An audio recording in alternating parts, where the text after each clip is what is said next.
Old legacy utility altcoins are pumping again. I'm talking about XRP, BNB, and Tron, ticker TRX. They've just had a phenomenal run in these last few weeks. Is it possible that older, proven, and durable projects, those that have survived multiple bear markets and bull markets, are suddenly coming back into style in the crypto space again? At least that seems to be the case with a select handful of these altcoins that arguably have been undervalued for too long. We've seen some crazy success stories for those durable and proven altcoins already, but the good news is that there are many other veteran projects out there, really grizzled altcoins that have survived, that have seen it all throughout multiple cycles. In this video, we're looking at 3 more legacy utility altcoins that we expect will soon have a massive pump.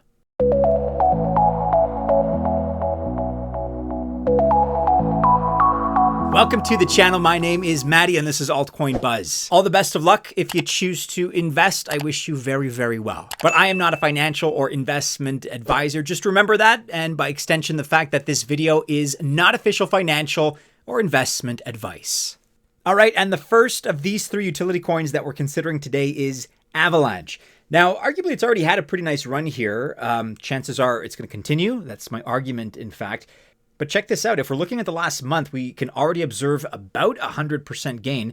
And then actually, because of the volatility, if we zoom out further to the last year, that's on par with the gains that AVAX has experienced these last 12 months as well. And look, considering that Avalanche is a top 15 project by crypto market cap, this is a move that's been fairly quiet. But that being said, the potential for further moves does exist, and specifically here are 2 concrete reasons. Reason number 1 is Avalanche 9000. This is an upgrade. Perhaps you've heard of it, perhaps you haven't. But with this upgrade, a builder can effectively create any type of layer 1 chain they want with their own staking or gas token without needing to use AVAX. So it allows automatic integration with the Avalanche C chain. For context, let's remember that Avalanche has 3 chains. The main chain of activity is the contract, or C chain for short. This is effectively the EVM chain for Avalanche. And many of the apps that you use are probably on the C chain. DEXs like Trader Joe or liquid staking protocols like Benki. The 9000 upgrade lets developers build whatever style of project that they want, but also integrate it with this important chain. So it's in testnet right now. Also, $40 million in grants are available to builders that may want to build on the 9000 upgrade. So incentives certainly exist. And remember that Avalanche itself is a layer 1 chain, but it has subnets. And so using AVAX tools, you can actually create your own layer 1 chain on a subnet. This makes Avalanche more valuable as a layer 1, but also with layer 0 capabilities, more akin to something like Cosmos, for example. DeFi Kingdoms was the first game to come along and create its own subnet on Avalanche, but since then, of course, many have followed. Transactions per second are really growing across all subnets. That's a sign of more users on more subnets. Basically, total transaction counts are rising as well. But then add to that improvements in other areas, like, for example, the core wallet. And really, the argument for Avalanche and the growth of AVAX becomes quite compelling. They are positioning themselves very well for growth, as well as maintaining their status really as being one of the leading layer 1 chains in the industry.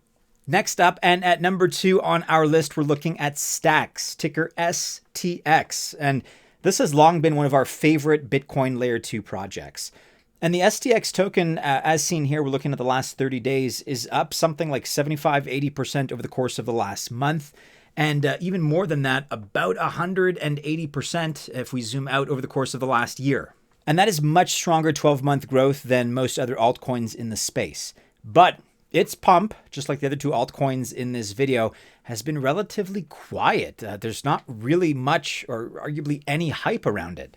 But Stacks is doing a lot of great things. Most of them are being done quietly right now as it happens. 2 things in particular, though, that we want to highlight that we believe are going to help keep STX holders happy with their investment. The first is SBTC. Now, we've highlighted this before. Its decentralized nature and lack of custodians just make it different than other wrapped Bitcoin products. It is the safest wrapped Bitcoin token in the industry today.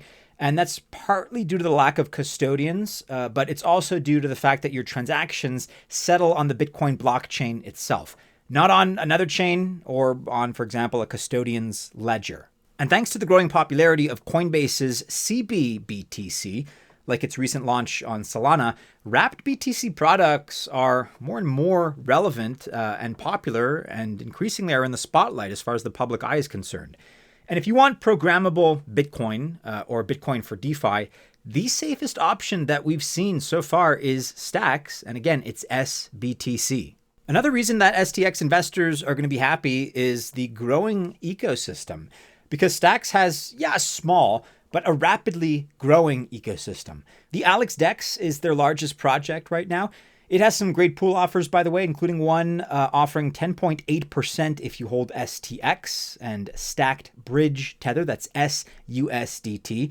This is a very good deal for two tokens that chances are you likely already have. There are also some very nice Bitcoin yields, as well as BRC20 pools. That's for all the Ordinals fans out there. Another interesting one is Arcadico. This is a platform where you get to mint your own Bitcoin-backed stablecoin, USDA.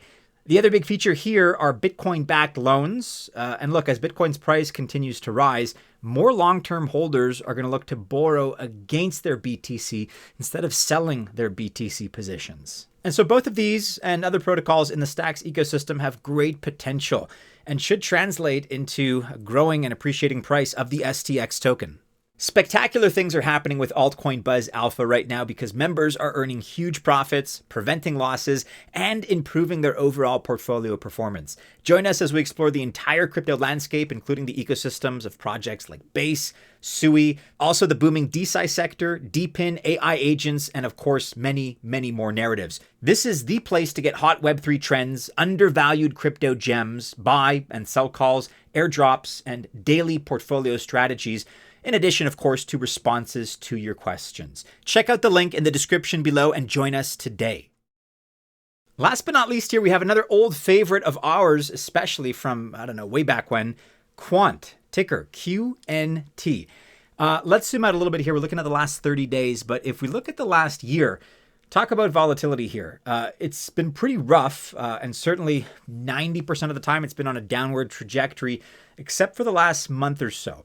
Over the last 12 months, QNT is up a little bit with this recent spike, a pretty respectable 45%. But that being said, kind of with an asterisk, right? Because it was down so hard, and really these gains are just recent in the last couple of weeks. If we zoom back into the last month, we can see that over the course of these last 30 days, QNT is up about 160%, really absorbing pretty much all of the losses earlier in the year. Quant, if you're hearing about it for the first time, is really all about interoperability. They are making it as easy as possible for an existing enterprise business to create its own blockchain for Web3 benefits. And they do this through their Overledger platform. Quant operates as a layer 0, a la Cosmos, or Polkadot if you prefer. And the idea here is that it gives a lot of flexibility to builders to build the chain that they envision or that they need. And there are two reasons specifically why we expect the QNT token to continue pumping. First of all, integrations and partnerships. Simply put, Quant is crushing it in this particular area. If you're in the game of crafting specific blockchains for legacy businesses, well, you better have some legacy business partners. And that is indeed the case for Quant. They are already working with some of the world's largest banks, central banks, and payment platforms like Visa and MasterCard as well. Oracle and the Bank of International Settlements, or BIS, are actually two of the most important partners for Quant. And so here's an example of a project that's working with all of the major business leaders in the areas that are most important to the project. And another major argument in favor of Quant is CBDCs, central bank digital currencies. And I know better than most that this is a controversial subject. If you're watching this, there is a chance that you're going to say that even talking about a CBDC is against everything crypto stands for. And I get that. I'm actually on your side if that's how you view it. I don't like them. I don't want them personally. But there is a question that ought to be considered, and that is, are CBDCs coming to the market? Sadly, even if you're against them, I would argue that the answer to this question is yes. We actually talked about this issue with Quant and the Bank of England over a year ago. Quant works with potential CBDCs in two different ways. It can, number one, work with the central bank directly to create or operate a chain for a CBDC, Or number two, work to connect CBDCs together for larger, more complex or cross-border transactions in the same way that kind of Swift does right now.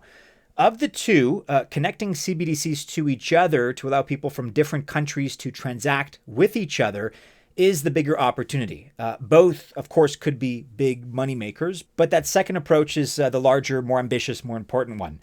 At the end of the day, CBDCs are likely coming whether or not we want them to, and Quant is an opportunity to make money from the trend.